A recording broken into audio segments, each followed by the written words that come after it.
Hi everyone, welcome to Ponderings of the Priest. Today I'd like us to ponder about going back to the Garden of Eden. And so there's a couple ways we go back, or we can go back to the Garden of Eden. And there's this great Facebook meme that says, parents, if you're troubled about raising your children and getting them to do what you say, don't worry, it goes all the way back to the garden when God said to Adam and Eve, there's nothing you can't do except go to that one tree and take that one fruit off of that one tree, and that's the only thing you can't do. And the first thing they went was, where is it? Let me go find out why I'm not supposed to do that. And St. Augustine talks about the fall, original sin, and sort of what happened there in the garden. And what happened in the garden was that Adam and Eve listened to the seductive voice that said, you can be God yourself. You can know what God knows, and you can make your own decisions, and you get to do whatever you want because you've decided you're God.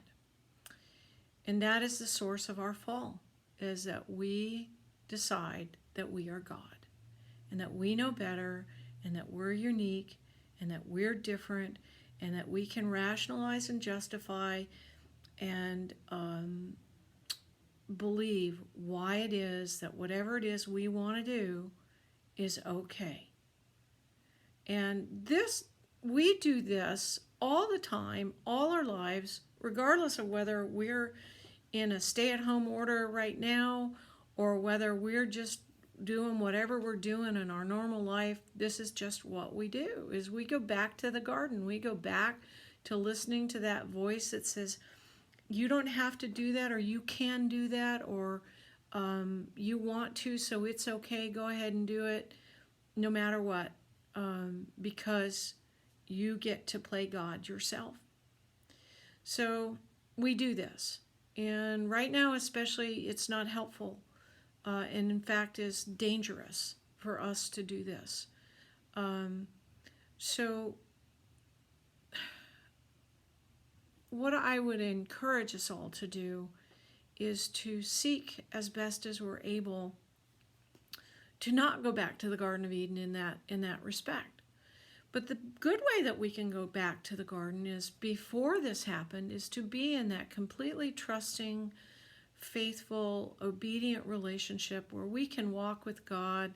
It's funny that old hymn, and he walks with me and he talks with me, that tune has just popped into my head. Sorry if I just did that to you, but to be there with God, walking with God, hand in hand, having conversations, listening to God, and trusting that with God all is well.